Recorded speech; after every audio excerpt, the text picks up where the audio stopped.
Tai Chi Chuan, tradition, ésotérisme, authenticité. Plan de l'exposé.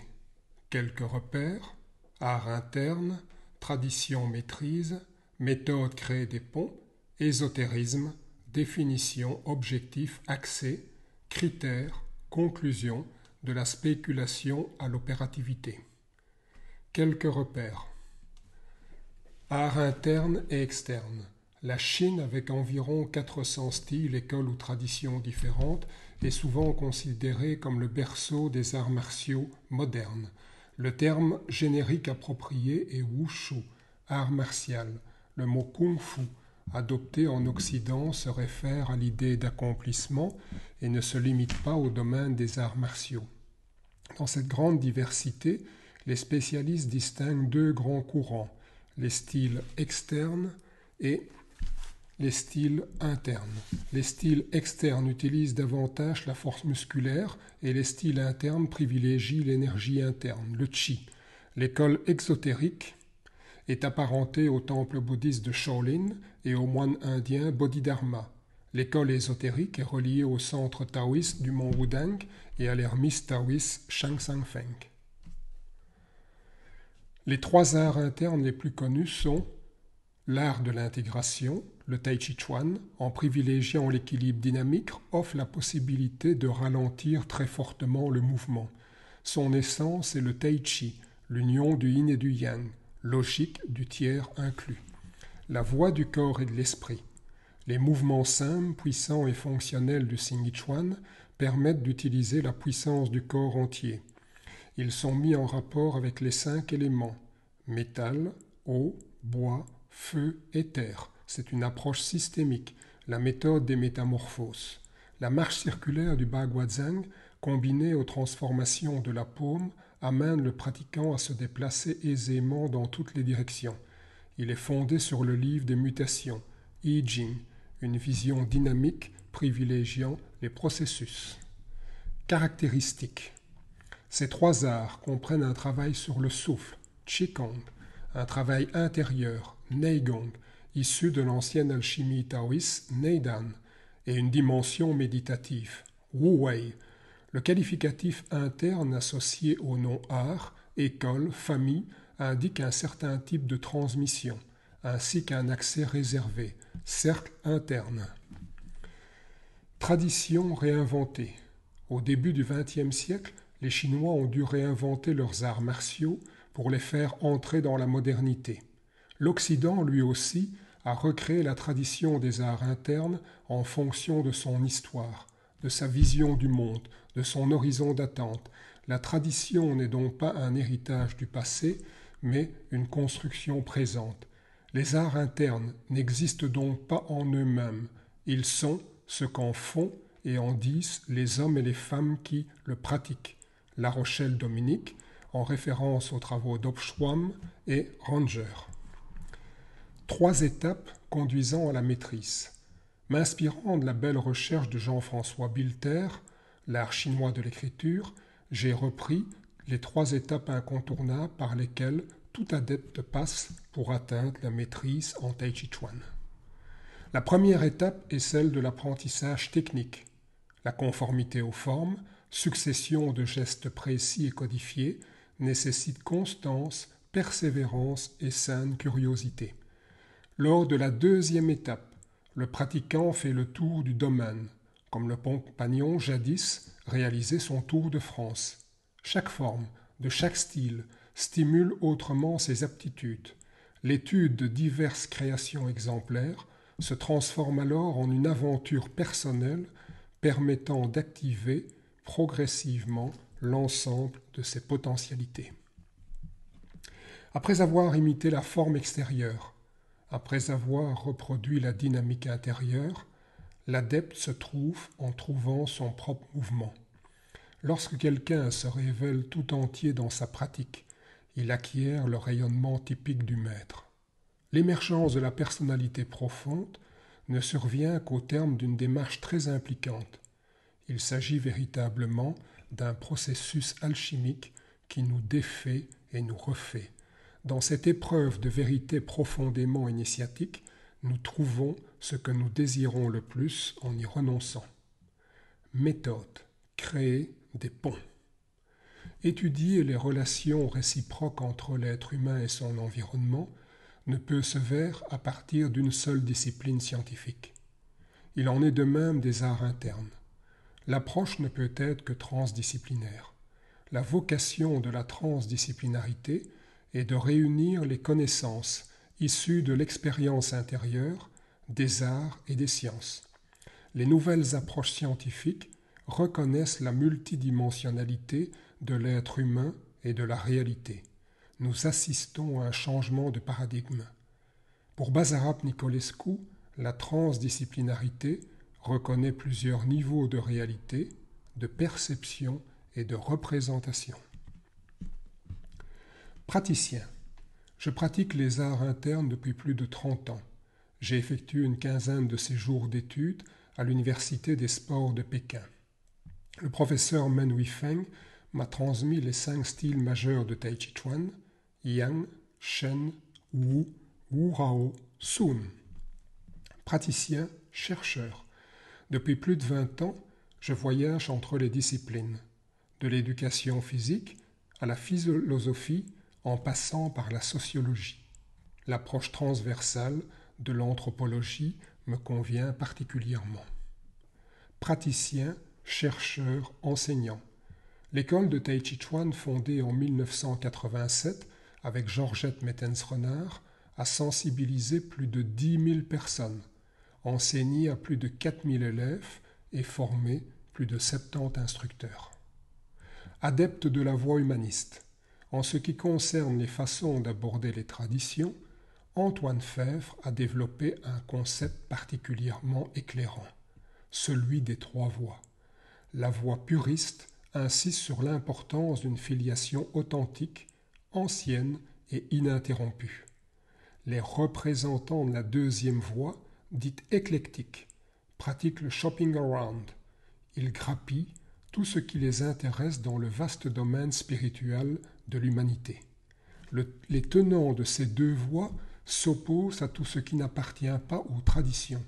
Selon la 3e voie humaniste, celle à laquelle j'adhère, l'esprit traditionnel s'enrichit par l'exploration des sciences. Sociologie, anthropologie, biologie, physique, etc.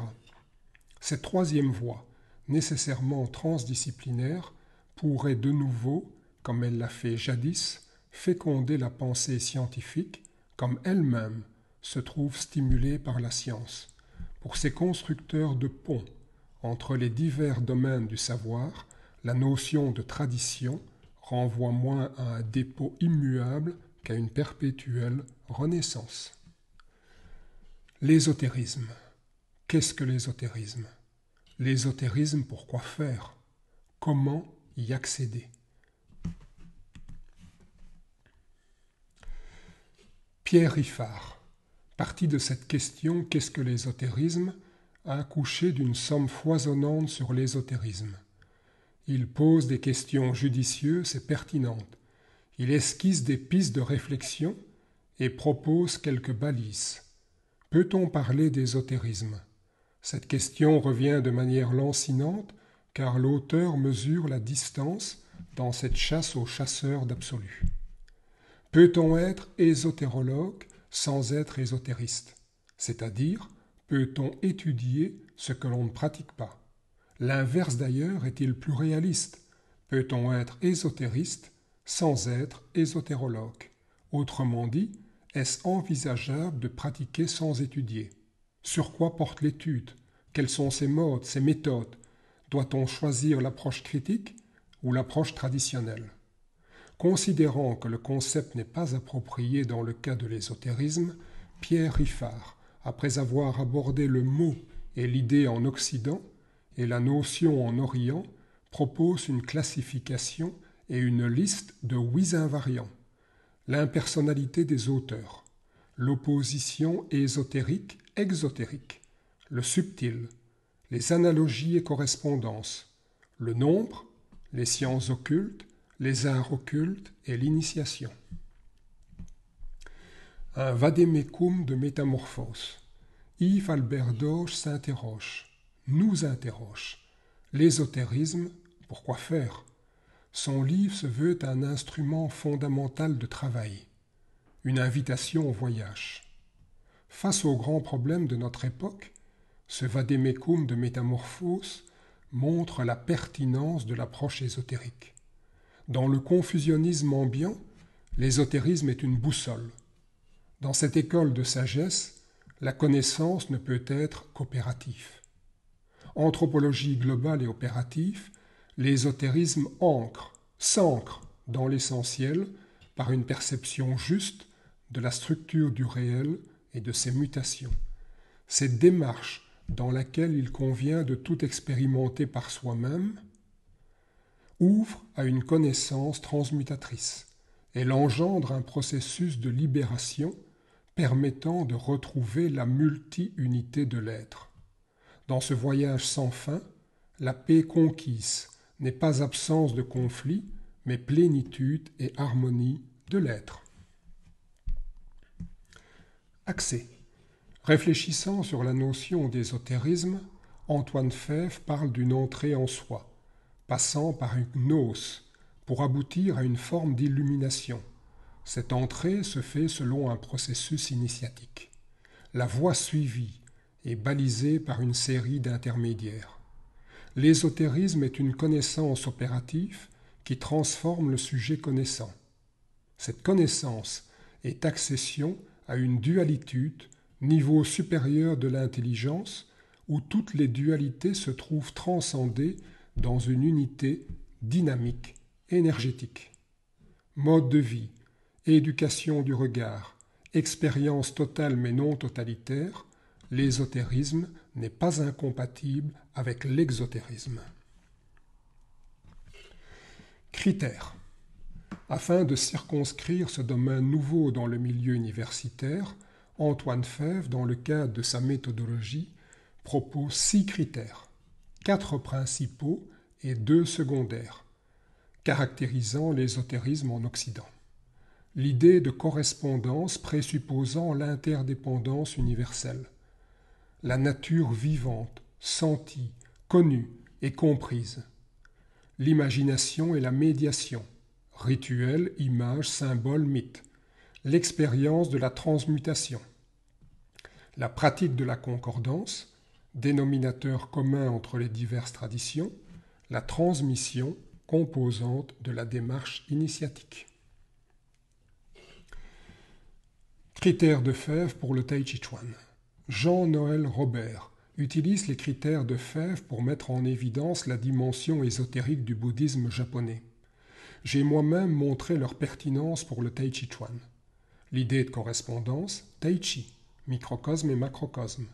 La nature vivante, les techniques pour nourrir le souffle, compris comme ce qui relie, du Tai Chi Chuan, ainsi que l'évocation de divers animaux nous font sentir la palpitation de la vie qui nous anime comme elle anime l'univers. Imagination et médiation. L'imagination créatrice est l'un des éléments clés pour développer la force interne. Les formes en Tai Chi Chuan peuvent être vues comme des rituels. L'expérience de la transmutation, l'alchimie intérieure chinoise comme le Tai Chi Chuan sont des voies opératives débouchant sur une expérience de transmutation. La pratique de la concordance, René Guénon dans la Grande Triade, montre la concordance des traditions ésotériques extrême-orientales et occidentales. La transmission, référons-nous aux lignées dans les diverses familles et écoles. Synthèse. L'ésotérisme. Qu'est-ce que l'ésotérisme? C'est difficile à cerner. L'ésotérisme, pourquoi faire? Pour se transformer. Comment on y accède? Par l'initiation. Conclusion. De la spéculation à l'opérativité. Nous pouvons spéculer sur les aspects spirituels et ésotériques de nos pratiques martiales. Avons-nous réellement les moyens de les mettre en œuvre, d'être opératifs? Divers auteurs convoqués insistent sur la nécessité de réunir théorie et pratique. Étudier ce que l'on pratique et pratiquer ce que l'on étudie, Riffard. la connaissance ne peut être qu'opérative. Dauch. Connaissance opérative qui transforme le sujet connaissant. Fèvre. Pour Thierry Gaudin, 2100, le récit du prochain siècle, tout le monde fait semblant. Le faire savoir a pris le pas sur le savoir-faire. L'individu postmoderne est-il initiable? Concernant la nature vivante, deuxième critère, nous assistons aujourd'hui à un déficit de nature. Cynthia Fleury. Notre configuration sensorielle ne nous permet plus d'entendre la Terre. David Abraham. Quant à l'interdépendance, l'imagination active, la pratique des rituels et la transmission, écoutons la description de l'individu hypermoderne par Nicole Aubert. Culte de l'urgence, immédiateté, rencontres brèves et interchangeables, addiction à la communication, impossibilité de vivre des valeurs de long terme, c'est-à-dire fidélité, engagement, loyauté. Un individu dans l'excès qui se défonce et se brûle dans l'hyperactivité. Beaucoup sont appelés, peu sont élus. Pour Bilter, l'émergence de la personnalité profonde ne survient qu'au terme d'une démarche très impliquante dans laquelle très peu de pratiquants ont le courage de s'engager. Tous ne l'amènent pas à terme. Que dire des autres étapes, différents degrés de maîtrise, pour finalement se libérer de la maîtrise? Selon Dauch, ce beau et nécessaire voyage qui nous mène au cœur des choses et des êtres, au cœur de nous-mêmes, a un coût. La minorité des profonds doit toujours s'attendre à être persécutée par la majorité des plats. L'accès à une maîtrise installée est un phénomène très rare. Adam Frank estime que sur 100 millions de Chinois pratiquants du Tai Chi Chuan, seuls 1 millier de pratiquants ont atteint un très haut niveau d'habileté, c'est-à-dire 1 sur 100 000. Mon expérience personnelle confirme ces constatations.